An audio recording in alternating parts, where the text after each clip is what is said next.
professionals, especially in the healthcare industry, they're committed and dedicated their entire life to serving others, right? Helping impact them, helping them improve their health even better. In my book, I have 20 questions in the first chapter designed for the doctor to ask their existing financial planner questions to determine, is this financial planner really looking out for my best interest, or do they have conflicts of interest? And I build bulletproof financial plans. And what I mean by that is you can throw any what-if scenario at the plan, and it will not only thrive, but survive. Doctors don't see themselves as business owners. Dentists do.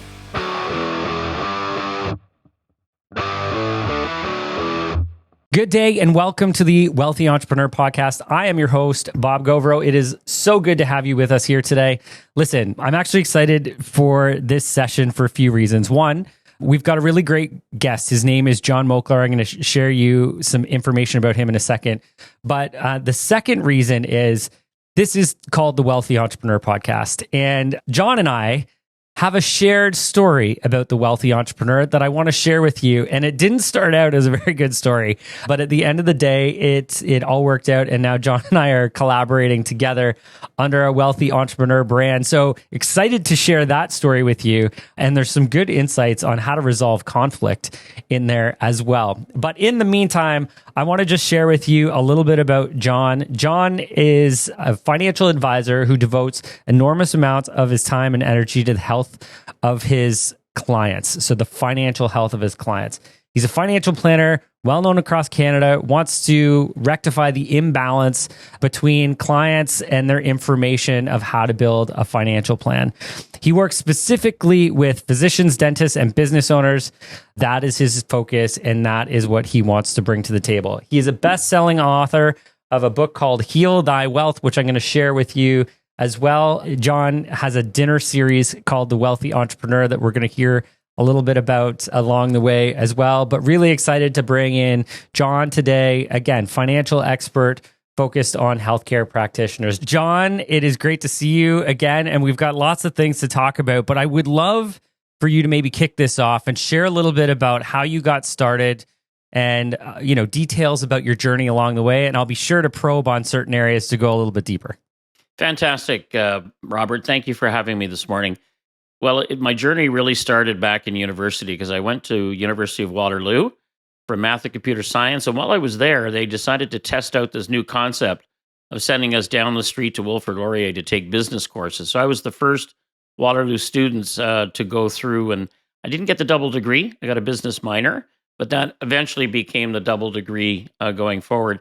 But when I graduated, because I had the business background, I wasn't going into coding or programming type jobs. I was going into sales and marketing, and I was working in the C-suite, so the CEO, CFO, etc., all around the world.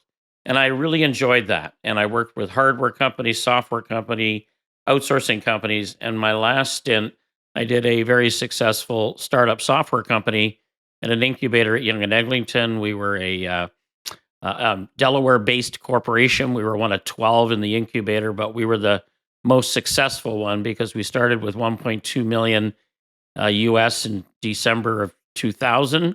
And then in 2001, when the markets are going nuts, we closed 11 million US in financing. And then we ended up selling the company to IBM 3 years later, IBM New York, for 76 million US because we were a threat to their services business. And that's when I stepped back and said, I want to be an entrepreneur. I want my own company. And so I actually called my financial planner to say, how does it work with you? And that's when I decided to get into financial planning. And that was now, 20 years ago. Yeah. And so how has that evolved sort of in the last 20 years, right? You get started, I'm assuming if you were anything like me, you sort of hung a shingle out, you started pounding the pavement, and then you've built a little bit of a team along the way. Do you want to share a little bit more about that? Sure. It's actually interesting. I worked for a very large mutual fund company. At the time, they had 5,000 advisors. And during the interview process, they always want you to bring in a list of 200 names that you could market to as your warm market. And so I brought in a list of 7,000 people. And they just looked at me and I went, I don't know them all personally, but I know how to market to them. And so I started off and I was doing full financial planning. So the average advisor in this company maybe sold 2 insurance products the whole year because they were focused on mutual funds. And I sold 33 policies in my first year. And they went, what the heck is this guy doing? I was doing full financial planning. And so I was working with everyday average Canadians living paycheck to paycheck, restructuring their debts, turning bad debts into good debts, freeing up hundreds, sometimes thousands of dollars a month on their mortgage.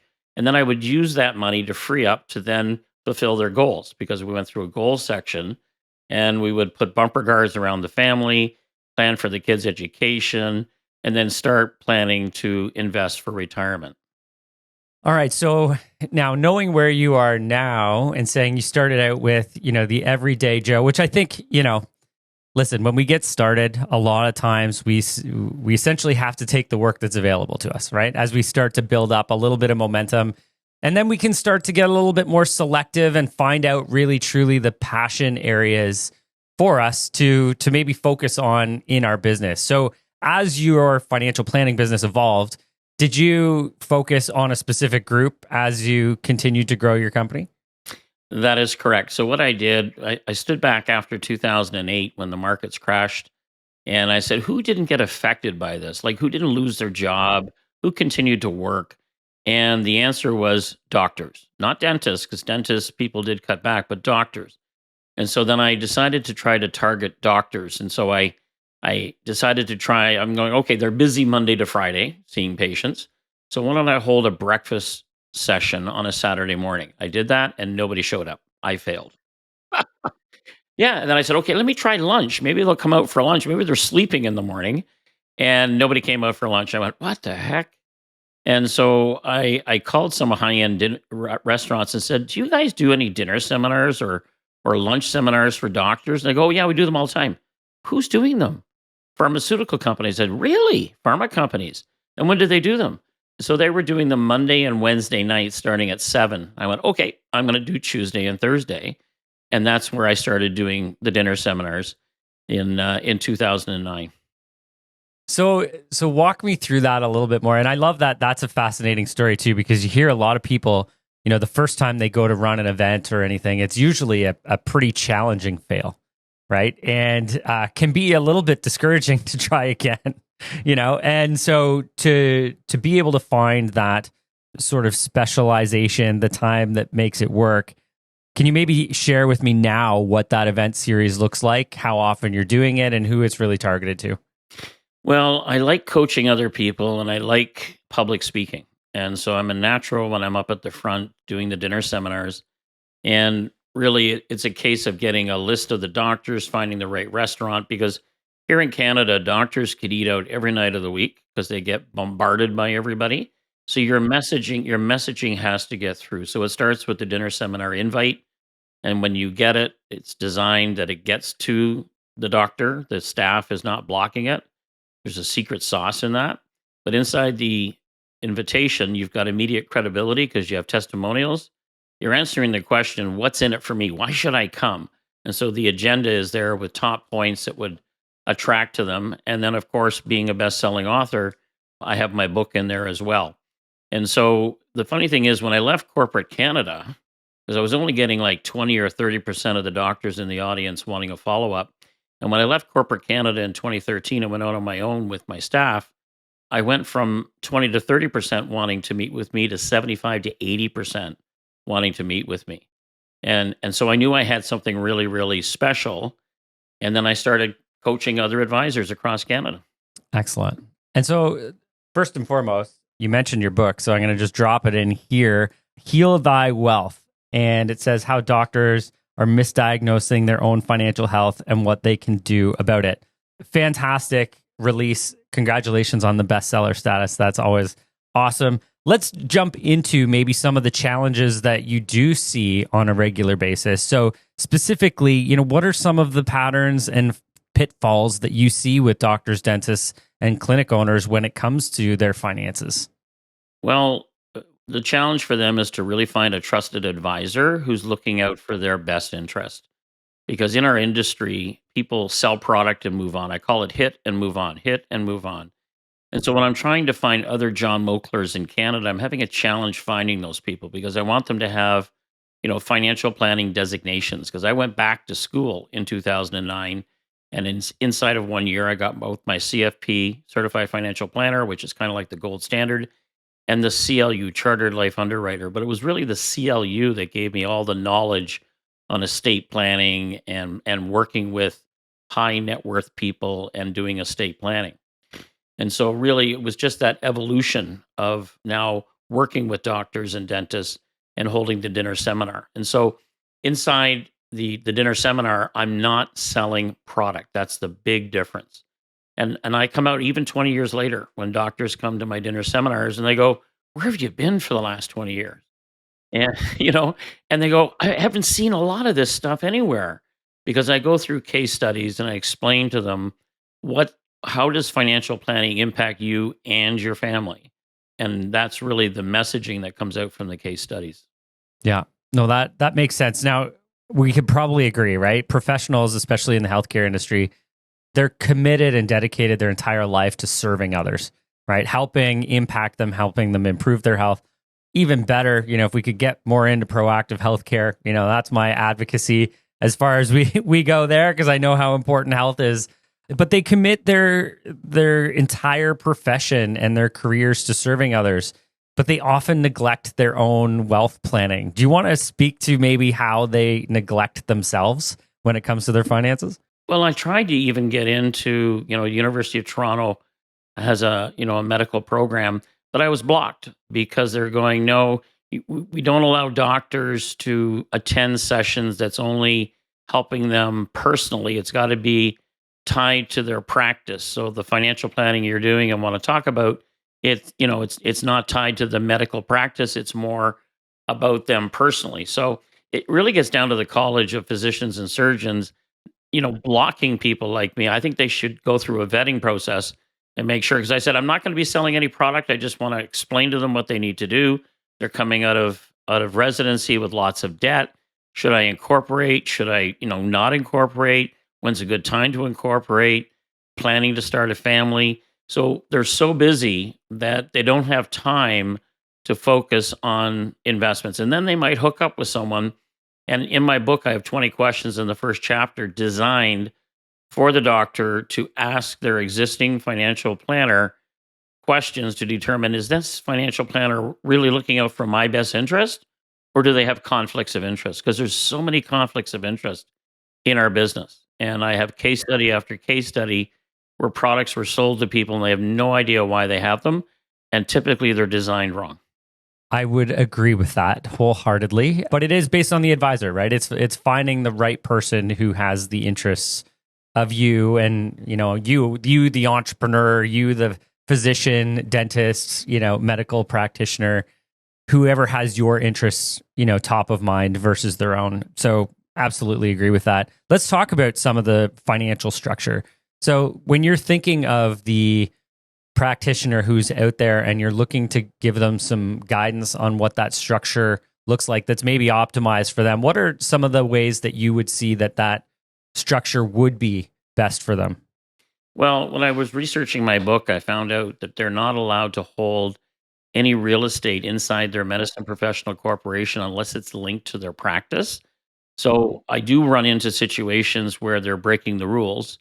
And I talk to their accountant, and their accountant goes, "Well, I'll let Revenue Canada challenge them." I go, "Well, is that a really good strategy to do?"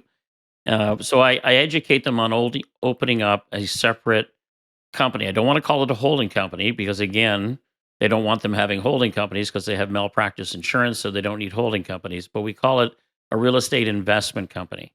And that allows us to move money between the two entities on a tax-free basis and allow them to start building a separate revenue stream of rental real estate. I don't make any commission on rental real estate, but I think it's a good category for them.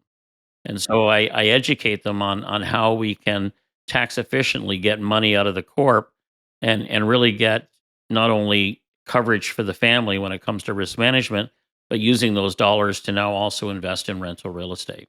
Yeah, and it's one of the challenges for sure, right? So as the CPA and dealing with a lot of professionals as well, the tax planning piece, depending on which college you're part of, every college is sort of different. So, I was just having a conversation with a lawyer the other day, and I know they're not health practitioners, but they're also a professional corporation. And And they're allowed to have a holding company as part of their structure because the rules in their college say that they have to own directly or indirectly 100% of the controlling voting rights of the professional corp, which indirectly means if they own 100% of the voting rights of the holding company and the holding company owns 100% of their professional corp, that they can actually move assets out into a holding company and do exactly what you're saying.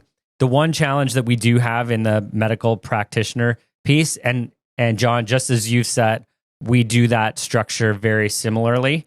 And the one thing that we do have to be aware of is that intercompany asset, which is a loan receivable from that holding company, could also put you offside with the college because it is an asset that is not used in the regular activity of providing your medical service. So we do it as well. And I would say maybe the one sort of advanced piece I'm going to just share quickly with everybody who's listening who is thinking about this entire structure. The one way that we can rectify this whole thing, we can do a quick restructure within your medical practitioner corporation where we essentially clear out that due to from, or we clear out some of the assets that maybe you've accumulated that you shouldn't. We can pull them out into a separate corporation with a restructure and eliminate any of those assets and intercompany transactions, which may be nice to just make sure that you're not offside with the college, right? Because that's it's the restrictions that are in the bylaws and in the articles of incorporation restricting the activities and the assets that you can have. So we just want to make sure that the college is okay with it. And we've done these before to say, hey, we're going to change the ownership very quickly in your corporation. It's going to all happen within one day, but we're going to get rid of all of these assets out and get your company back on side. So we can rectify them. We can work together on these, but I think the main point and focus, John, that you're trying to bring to the forefront is making sure that we are starting to create some sort of passive investment income stream for these guys and starting to build up a pension fund. Because as we know, medical practitioners, specifically doctors and physicians, they can't really sell their practice. And it's not really a pension plan for them. They've got to have other assets to support them. Correct. And I'll give you two quick case studies just on restructuring. A dentist attended a webinar during COVID, reached out, hired me. And as we started looking at it, this was a husband and wife living in Montreal, driving every day to Cornwall, Ontario, because in case of separation, they didn't want the Quebec government to take over his dental practice. And so he had a building that he owned personally. He had his dentistry professional corporation. He was doing over $2 million in billable revenue a year, but he was doing an expansion on the building. And so this is what his accountant told him to do, was take the money out of the corporation, pay 40 to 50% taxes on that money, and then use the money to expand the real estate. And I said, time out here. I said, what we can do is we can use the Income Tax Act and do an estate freeze and move that building from being owned personally into a real estate holding company. We now know what the tax liability is upon your passing, and we can deal with that through financial planning. But now that we have this in a real estate holding company, you can move money between corporations without having to pay taxes. And he goes, why isn't my accountant telling me that? I said, I have no idea. But I brought a lawyer to the table, restructured it. Now, on the West Coast, because I'm registered in different provinces, I have a husband and wife team, young, both doctors, both came from London, England. He did his residency in BC, loved Canada, brought his family over. Well, they're grossing over $800,000 a year. They only had one corp. And so I actually had to hit pause on the financial planning process because I do charge for fee for service for financial planning. And I hit pause because I had to go educate the accountant and the lawyer on why that structure may not be a problem today, but it's going to be a problem 10 years from now with the whole passive income tax. And so we actually did do, we shut that corporation down, opened up two new corporations where they're not connected in the eyes of Revenue Canada. And now we're moving forward with the financial planning process. But there's not a lot of financial planners out there that can recognize these problems when they're working with professionals. Yeah. And disappointing as well. And, without getting into it too deeply, accountants should be the advisors that can support with these. But a lot of times, if the accountants aren't necessarily experienced in this type of work, some of those opportunities are missed. And one thing, John, I'll just add to that you did, and I'm sure it was just sort of in your description, didn't even identify it, but it is a huge value add to those clients, is that by separating those two corporations, making sure that they're not associated under the Income Tax Act, what happens is, and this is just for everybody listening, we as a small business owner, small business corporation owner, have a $500,000 small business deduction, which gets us down to 12% tax. Okay. If there's two corporations and they're owned by the same group, then they're considered associated and they share a limit. So what John did is he created two corporations, one owned by the husband, one owned by the wife, completely separated because they don't have joint ownership. And what he did is he opened up so that it's $500,000 small business deduction per each corporation, which saved them a lot of upfront tax. And this is good planning, right? This is just a good identification of the opportunity. And yes, the accountants should have identified this as well. But sometimes, guys, we need to just be aware of the opportunities that arise and make sure we're working with the right professionals who can give us that guidance. So nice work, John. That's a good one. Yeah, that's a good one. And yeah, we work with different colleges across Canada, have different rules. So, for example, I'll use the Accountants College, CPA Ontario, or whatever the province is. So we're registered across Canada as well. And I can tell you that the ownership restrictions in Ontario and in Manitoba are vastly different.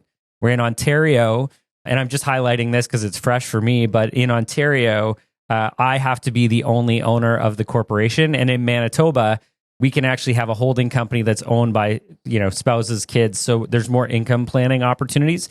And so thinking of every single college, and this is why I use accountants to not, block anybody else out, but, the College of Physicians, of Dentists, each province has a different regulation. So it's important that you work with somebody who knows those regulations in each province as well. So love that, John. I want to maybe push even a little bit deeper, knowing that your firm supports clients that earn $1 million plus in clinic revenue or in personal income. What are the specific needs of this group that you see come across your desk versus, like where you started, which was, everybody trying to help everybody serve everything? What are the specific needs that you find in this group that you focus on? Well, it depends on where they are in their career, but if they're early to mid in their career, it's all about, paying for the kids' education tax effectively. It's making sure I have everything protected. And if I passed away last night, my family could continue on with their lifestyle, and then getting into planning for retirement. Because I had this doctor in Hamilton. They had a separate real estate holding company. It was all set up properly. They had 10 insurance policies between himself, his wife, his kids. And you would think, okay, 10 insurance policies. He had whole life, disability, critical illness. But when we did surgery on those 10 policies, we found 6 out of the 10 were either designed wrong, owned wrong, or were missing features. And it was a real pain point for him because we designed the plan in December of 2019, just before COVID hit. And they said, go meet with our accountant. So we met with Andy in Hamilton, presented the plan. He goes, they have to do this. But by the time COVID hit, we couldn't move forward and we had to wait. But he had a pain because he had invested $250,000 into this one whole life product. He invested another $150,000 into another whole life product. They were both designed wrong, and we showed it to him on paper. And I said, if you continue doing this, you're not going to get out of it what you want. And so he had to hit reset and walk away from $400,000. That was painful. And it took him a couple of months, but he hit reset, and the payback is now 3 years. So we've designed it properly. And now he's able to extract money out of the corporation in a more tax efficient way in order to grow his rental real estate. And so I want to, bring something back in that you were talking about earlier. You were talking about creating that, sister company that you were calling the real estate investment company.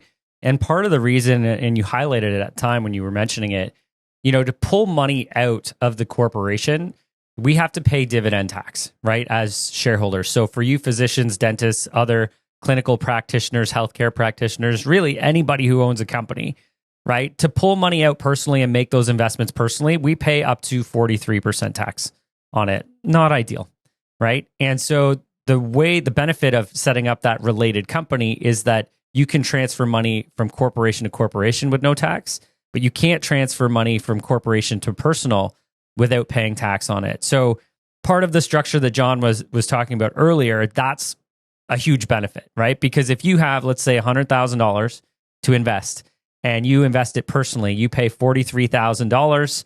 That leaves us with $57,000 left. You have that in your personal account versus $100,000 in a corporate account. Which one's going to grow faster? Which one's going to accumulate wealth for you in a better way? Clearly the before tax investment, because it's going to grow at a much bigger rate. So now John is specifically talking about whole life policies or corporate, should be corporate owned insurance policies. And the idea that sometimes what happens, and advisors tell people to do this, is to have the insurance policies in their name versus in the corporation. So it's the same thing. Let's say it's a $50,000 a year whole life policy. If it's in your personal name, you're taking that money out, you're paying 50 or 43% tax on it, and then you're buying that whole life policy. That's a problem, right? It's going to cost us so much cash to get that out. Now, instead, as John's talking about the optimized structure, having it inside a corporation, and it depends on how that structure is for you, depending on your circumstances, but typically in some form of non-operating company. And to pay for those premiums, we don't have to pay tax on them. The premiums are not deductible, but we don't have to pay tax to pull that money out. It's a huge tax benefit there. And then just to take it one step further, when eventually a death benefit is claimed, it comes into the corporation, it can be extracted as a dividend tax-free through what's called the capital dividend account. So, making sure that you're working with an advisor who knows and understands the optimized structure is so important. And John, I'm doing that extra push there for you because I just wanted to get a little technical on that and say, you don't need to know the rules, but you need to work with somebody who does to make sure that they're working in your best interest. And sometimes they're not intending to not be in your best interests, but they need the knowledge and the understanding of the optimized planning there as well. So love that, John, as well. Let's talk about this webinar that we're going to do together. All right. And I'm excited about this. So we're calling it Your Practice is Thriving. Now make sure it's working for you. Now, this event is specifically for doctors, dentists, chiropractors, naturopaths, physiotherapists, and any other health practitioner who owns a clinic, right? And ultimately, what we're trying to look at is how to avoid overpaying taxes, right? That I'm going to talk about that. We're going to get a little nerdy on some structuring, more so to identify, that you're using the most optimal structure, right? Because one of the things that we see, 92% of business owners pay more tax than they legally have to. That's disgraceful. And the majority of time that tax is happening is because it's an ineffective structure for you. And so we're going to talk about how to optimize that. And then John's going to focus on how to create a tax-free retirement paycheck, looking at longer-term planning that extends beyond your clinic and putting bumper guards around yourself and your family on how to build that long-term financial plan. John, did you want to elaborate on anything that you're going to jump into on that webinar? Well, the whole focus is I build bulletproof financial plans. And what I mean by that is you can throw any what-if scenario at the plan, and it will not only thrive, but survive. And with my book, I'm now working in the United States with partners, and I have advisors down there I'm now coaching. My book is now being rewritten for the U.S. market, and it'll be out later this year and allows advisors to co-brand my book in the United States. But it's really getting into, I designed critical illness insurance such that it's a no-brainer. Either you're going to get a critical illness and the benefit's going to go into your corporation, and then we can take it out through a health spending account on a tax-free basis, or we add two features to it that allows you, if you die along the way, 100% of the premiums you had put into this policy goes back to your spouse. Or if you survive and you're 15, 16, 20 years out, and you go, you know what, I'm self-insurable. Give me 100% of my money back while I'm alive. So that's what I mean by building bulletproof plans. That's guaranteed critical illness. But I'll be getting into the whole life where you can use it immediately to grow rental real estate. Or in the case of this very high-end ophthalmologist in Rosedale, we're using it to pay his mortgage in a more tax efficient way. And I'll get into that case study when we do our webinar on the 20th. I love that. And I was just going to say, November 20th is going to be the webinar. We will make sure that any registration links are sent out. So make sure you're following this podcast. We will make sure that it gets out to you guys and our entire list. More information to come. I do want to just highlight John's book again, Heal Thy Wealth. We will put a link to getting John's book in the comment notes underneath as well. So no problem there. Let's talk about another book, John. This one. This is called The Wealthy Entrepreneur. And this is my book. And this is actually how John and I connected. John, did you want to share this story or did you want me to? I'd rather hear it in a positive way from you. Okay. All right. Well, so I like that. So we wrote this book. I wrote this book, I'm going to say 5 years ago now. And so when we wrote this book, essentially we poured our heart and soul into the foundational components of what it is to be an entrepreneur, how to structure your business, and how to set up your business for success. It's a lot of financial and strategy topics, how to build a team, stuff like that. And so we created a coaching program outside of this and a podcast. If you haven't known, it is called The Wealthy Entrepreneur, as we're on right now. And so we reached out to John, not knowing, right? We followed everything that we felt like we should have in a positive way, and reached out to John to say, hey, you've got this website called thewealthyentrepreneur.com, and we'd love to buy it off you. We've got this active program. I'd love to just move forward with that. And the next thing you know is I got a legal letter of a cease and desist. And I went, uh-oh, what happened? And so it looked like John actually had this brand and The Wealthy Entrepreneur registered, and it slipped under our radar, including our patent lawyers who were researching to make sure that we were good to go. So ultimately, our lawyers started having a little bit of a battle. There was some history there too, John, and they didn't like each other. And so this was not working well for me. So I actually reached out to John and I said, hey, John, no hard feelings. I wasn't intending to take over anything and not trying to step on any toes, but I kind of have a lot of stuff that's going on here. How can we work together to solve this problem? And so John and I hopped on a call. We talked it through. We're going to do some work together. We're going to do this joint webinar together. We've got a few things that we said. I said, okay, let me bring some value to you. And I'm not stepping on your toes with anything that you're doing. This is just what we've got going on. And I'd like to keep it that way. And John was a gentleman. Actually, I would say two gentlemen having a conversation that resolved what wasn't going in a good direction when it was dealing with the lawyers, right? And so here we are collaborating in a wonderful way and have an agreement so that I can carry on with my book and my program and my podcast and everything like that, to the point where we have the original wealthy entrepreneur, John himself, on the podcast. John, did you want to speak to that and how you got that started? Yeah, back in 2009, when I started doing these dinner seminars, I wanted to come up with a name, and I was very careful of David Chilton owning The Wealthy Barber, but it was very successful. And so my patent lawyer suggested a 2-stage process back in 2009.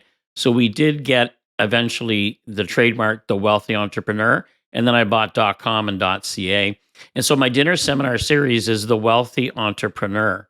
And that's the branding. And I've worked with other advisors in Canada. They get to use my branding. And I also own, as of last week, as I filed it more than a year ago, I actually own The Wealthy Entrepreneur in the United States as well now.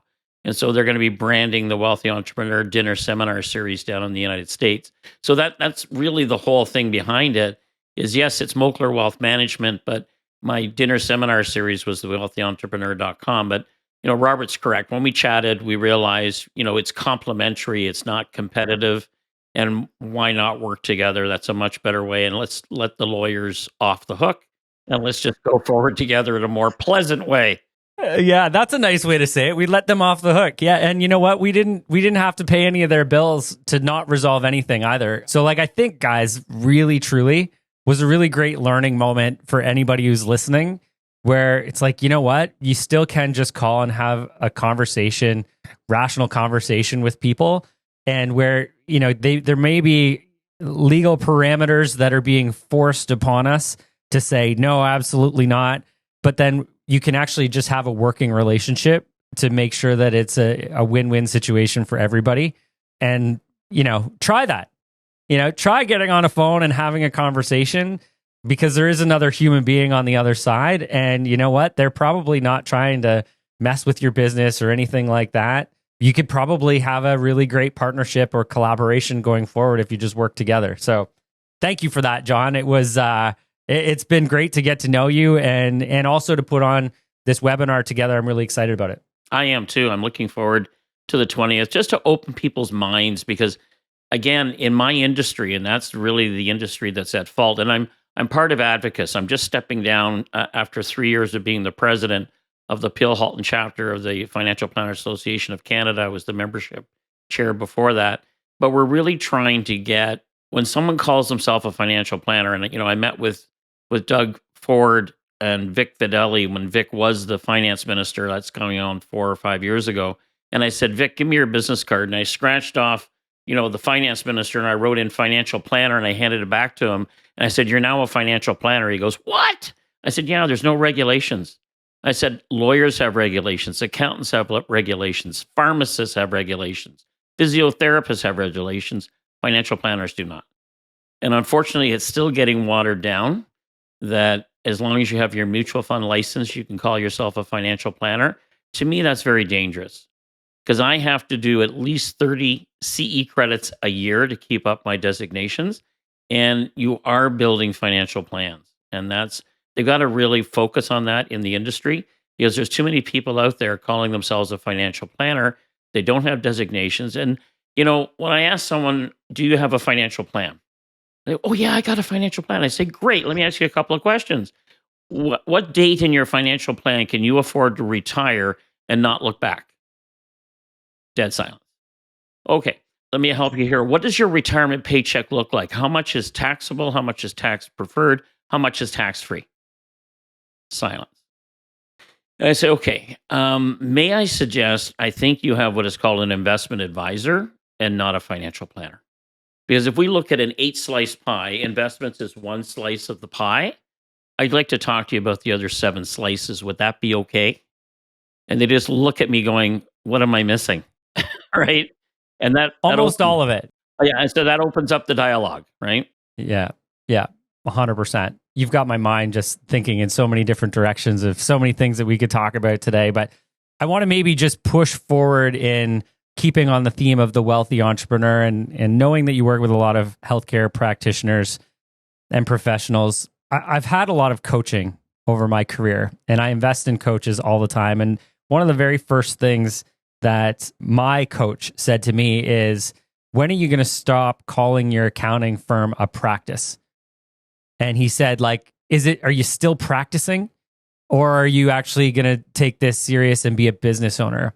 And I know one of the things that you would see working with healthcare practitioners is that we focus, right, as professionals on being the artist who's delivering the healthcare practitioner service and solution. And again, dedicating it to supporting the lives of those that they're serving. But how can these healthcare practitioners start thinking more like entrepreneurs versus just a practitioner who's practicing? Yeah, doctors don't see themselves as business owners. Dentists do.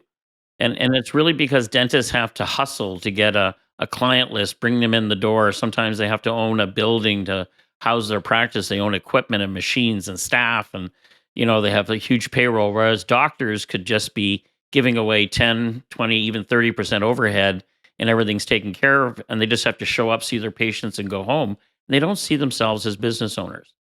And so it's really educating the doctors on, it's a reset in their mind as to how you have to think about your practice. You're not just a doctor, you're a business owner. And when I take a look at people rapidly paying down their mortgage, I just shake my head and I go into my Lieutenant Columbo routine, who used to be a bumbling police officer on TV, because I'm not a big fan of rapidly paying down your mortgage. Pay your mortgage, but don't rapidly pay down your mortgage, because every extra dollar you're taking out of the corporation, you're mailing 40 cents to Ottawa. You're never going to see that again. And you're paying down a debt where the mortgage is only costing you 4%, which is 4 cents on the dollar. So I get, it's educating them on how to think about what they're doing with their money.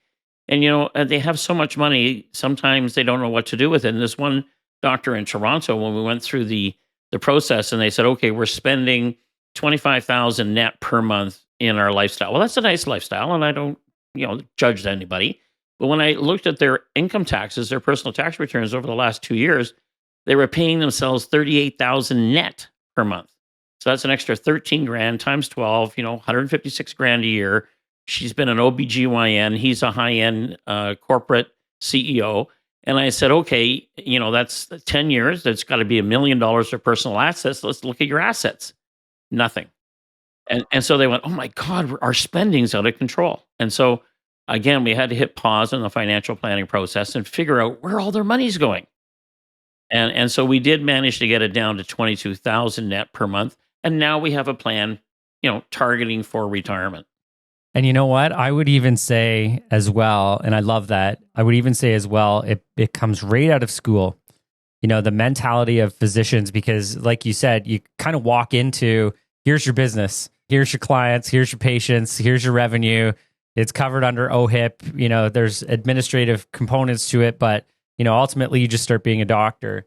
And the first thing for any of you new doctors that are coming out here, listen to this carefully, because this is just piggybacking off what John said. New doctors feel like they need to get rid of their student debt so fast. And the very first year that they set up their business, they may not incorporate, which is a mistake, but then they start pulling all this money out to get rid of their student debt because they feel like, hey, we have to get rid of this as quickly as possible. But guys, just remember, 43% of every dollar you take out goes to the government to pay that off. The better plan would be to maintain some of that cash in your corporation, work with someone like John to get the plan in place to say, what are we going to do with this cash, and pay those student loans off over time. It allows you to compound the revenue, the investments that you have. It allows you to grow your wealth inside your corporation. And then ultimately, like, I know this is a tough one, but if you have all the cash in your company and it's greater than the debt that you have outside, you're essentially conceptually debt free, right? So like, let's not get rid of half of that cash value to pay down your debt. So let's focus on a good plan versus being irrational as well. Because I know there's a lot of times, especially in the physician space, having any debt is like concerning, because you probably grew up where it was, no debt, debt's a bad thing. Let's make sure that if you're going to buy something that you can pay for it with cash in your pocket. Yes, that's nice. And yes, it's nice if you are an employee somewhere. It's a really great philosophy and approach to things to not overcommit yourselves. But you're in a different situation now, and we can actually be more strategic in how we want to do that. So, John, love that comment on your side. One last question for you, and then we'll wrap this up. But one of the areas that I see a lot of entrepreneurs, and this fits into the healthcare practitioners as well, is that these business owners get to a point where they feel very overwhelmed financially. Some of it because, they're doctors, they're physiotherapists, they're chiropractors, they're dentists, they're really good at their craft, but money and finances is stressful. And, what they do with it is definitely a stressful situation. What's your advice to support these practitioners in moving away from, financial concerns and into somewhere that they feel a little bit more comfortable? How can we work with them to get them there? Well, they've got to find a trusted advisor and, buy my book, have those 20 questions and ask them, just to make sure that the advisor doesn't have a lot of conflicts and they're not just there to sell you a product. Because with this other ophthalmologist who hired me in the fall of 2023, actually around October, November, presented the plan in January of 2024, we didn't start to implement that plan until August, 8 months later. So I tell them, this is a journey. It's not something that has to happen overnight. And if someone is quickly trying to sell you a product, it's because they're looking at you as their paycheck. They're not really looking at you as to How can I help you thrive and grow and protect your family and do it in a timely manner as opposed to, under pressure to sell a product? 100%. Yeah. And, I would say too, from my end, so, obviously, John and I are complementary sort of services and are professionals that work closely together, right? Accountants, financial advisors.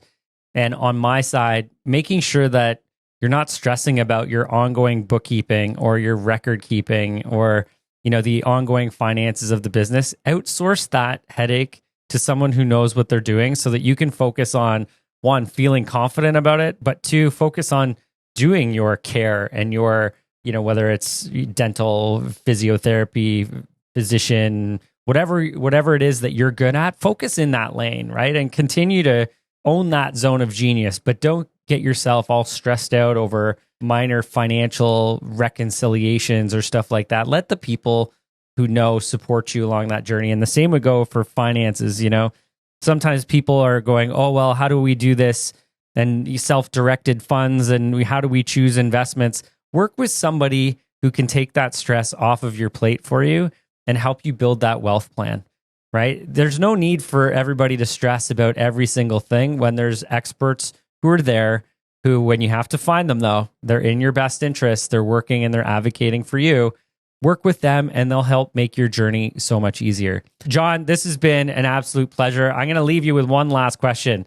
So, and I usually offer this to my guests that are on the podcast.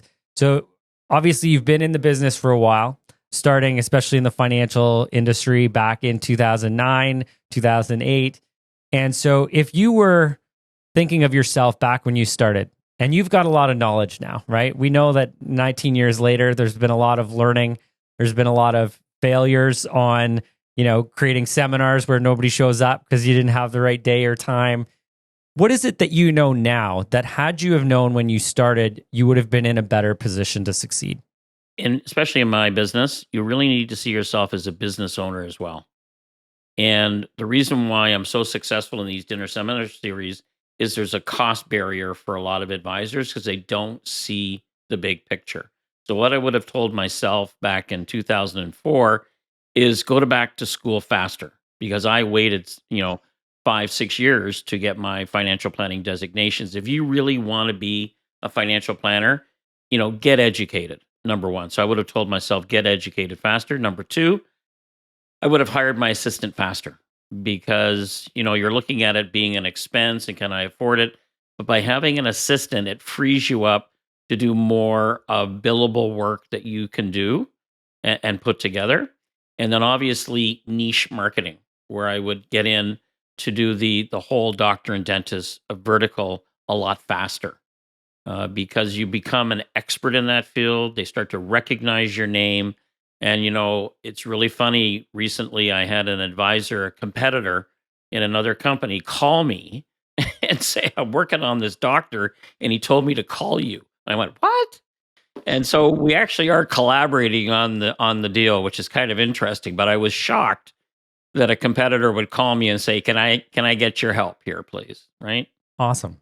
Hey, you know what? Those are great stories, when somebody, and I actually have way more respect for that advisor, knowing that they maybe have some limitations and they're working in the best interest of the client, knowing when to bring you in to support them. I think that's super powerful, and kudos to them for doing it because that's not an easy call to make, right? Is to bring someone else in who's competing with you. But no, I absolutely love that. That's great. And on your niche comment as well, and this is for any of you who don't talk about niches. In Canada, it's niches. In the US, it's niches. And so in the US, there's a saying called the riches are in the niches.